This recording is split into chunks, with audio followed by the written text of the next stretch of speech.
Hi everyone, hope you are doing well from wherever you're watching this channel, depending on your time zone. Now today there was a Thanksgiving service at the Statehouse in Nairobi, led by President William Ruto and Mama Rachel Ruto. During that event, the Deputy President, Rigathi Gachagua, told those people who attended that service to pray for him so that he can fit in the shoes of William Ruto as the Deputy President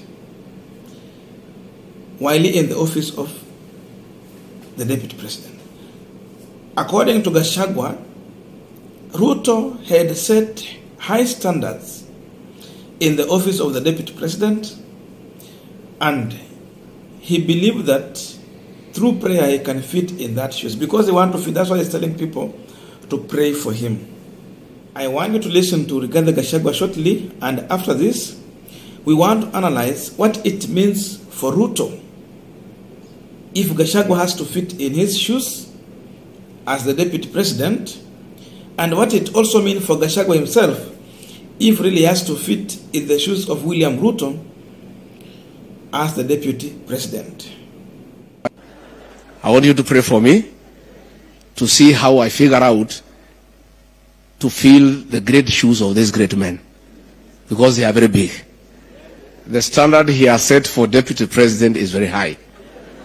You know, I'm just figuring out how a little fellow, a son of Mau Mau, can fit in those shoes and get somewhere. And it is not easy. Will you pray for me? Please do, because it's not easy. So I really want to thank the church and confirm to you from where I sit. Now we are continuing with the panel discussion, but just a quick request. You might be watching this channel but you have not yet subscribed, so my humble request, please consider subscribing so that another time once we release a video like this one, you will always get notified. Again, to all our channel subscribers and anyone who drop comment, I must say thank you so much for unconditional support. Again, I'm requesting you to give our video a thumbs up so that YouTube can recommend our videos to more viewers. Now, what should Ruto expect from Rigathi Gachagua if Gachagua want to conduct himself the same way Ruto was doing when he was working with the former President Uhuru Kenyatta? And what should Gachagua expect from William Ruto as a Deputy President if he has to conduct himself the same way Ruto was doing to Uhuru Kenyatta?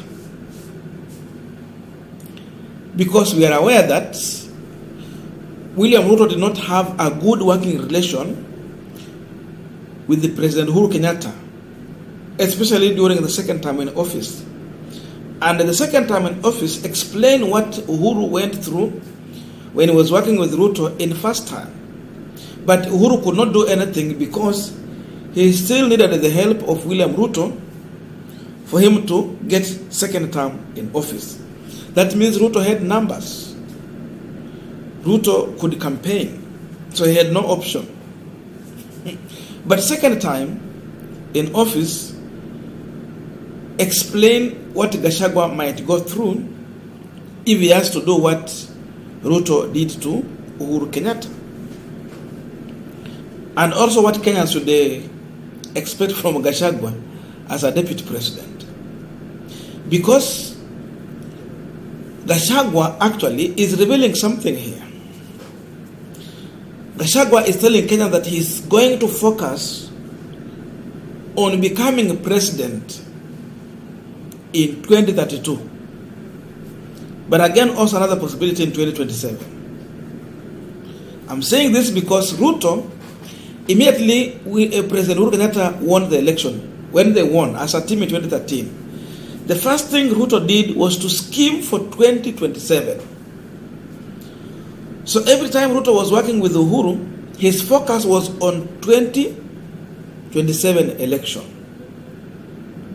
So if Gachagua want to act like William Ruto, then Kenyans should be aware that Gachagua has announced his campaign and interest in 2027 or 2032 election. As simple as that. So expect Gather Gashagwa to be campaigning every day the same way he has been doing here, because everyone is telling Gashagwa, look here, campaign is over. It is time to work. But Gashagwa seemingly is giving sentiments that shows someone who's still in campaign hangover. So for those who are maybe hoping that Gashagwa is going to change his way of working, then expect nothing short of what Gashagwa has been doing. He has talked about Mau. He talked about CBC. And those popular statements is what Gashagwa is going to propel going forward. So what Ruto should know is that Gashagwa has already announced his interest in 2032 or 2027 election.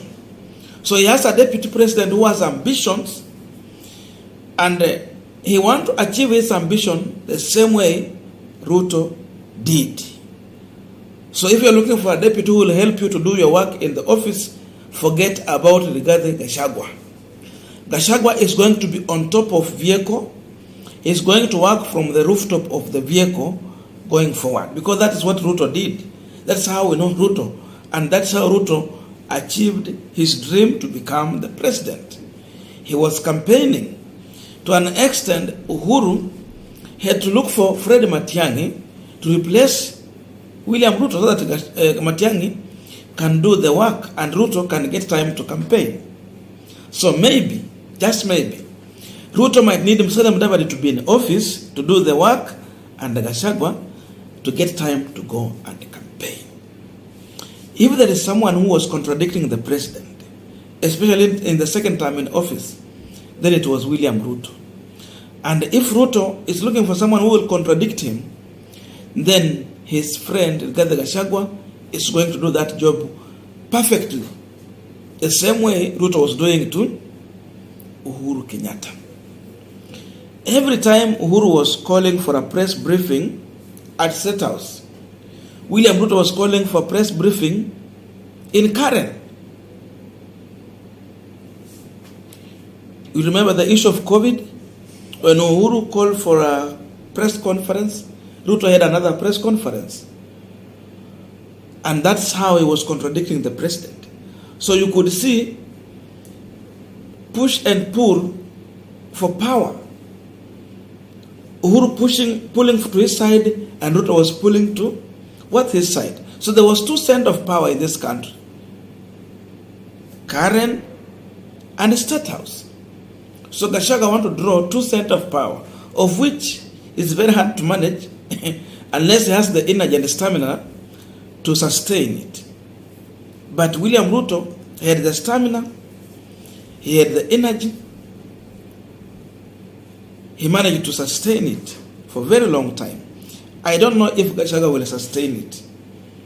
So if Ruto is looking for someone who will contradict him, he already has someone in the office. If he's looking for a position, he should not expect even the Azimio side to oppose him. Gachagua will do that job perfectly. Because after all, that is what Ruto was doing to Uhuru Muigai Kenyatta. He contradicted him in so many ways, in so many things. So Gachagua will do this job perfectly, because he's saying he wants to fit in the shoes of William Ruto. There's no way you can fit in the shoes of William Ruto if you don't have a plan of 2032 or even 2027. You need that plan if you want to fit in shoes. Fitting in William Ruto's shoes means contradicting the president. It means working out and campaigning every day. It means even lying to the electorate on things you might not achieve as a government. Because hatukuwa iona laptop mpaka size. The stadium, they told us, have remained to be hot air. That's how Ruto has been campaigning. You contradict the government even by going to an extent of criticizing the government that you are in. Gashagwa has told Ruto in the face that he's ready to criticize his government, while he will be trying to fit in William Ruto's shoes. Now, the only remaining thing is for us to watch William Samoei Ruto on what he's going to do exactly, his reaction, what he will do to Rigathi Gachagua in case Gachagua will treat him the same way he was treating Uhuru Kenyatta. That's the only thing we are going to wait and see. Will it be mkuki kwa nguruwe, sawa, mkuki kwa binadamu, uchungu? We will wait and see how Ruto will work with Rigathi Gachagua. And Gachagua should prepare for hard times to work with Ruto. Possibility of being thrown out of the government, it will be there. He might remain to be a deputy president who is powerless. But one thing that Gachagua should know is that William Ruto, when he joined Uhuru Kenyatta, he had a party, URP party. And even after merging the party to Jubilee Party, still Ruto had a plan that in case it failed, he had a plan B. But now we have Gachagua here, who has never been a party leader. I don't know if he has plan B. What if things don't work on his side? How will he form a party for the first time and use that party to win election or convince the Mount Kenya region to go with him? Is he commanding numbers from home in Mount Kenya? Before you think about contradicting William Ruto, is the entire Mount Kenya region listening to him? If he cannot do that, then he has to think twice before thinking on fitting in William Ruto's shoes. As simple as that.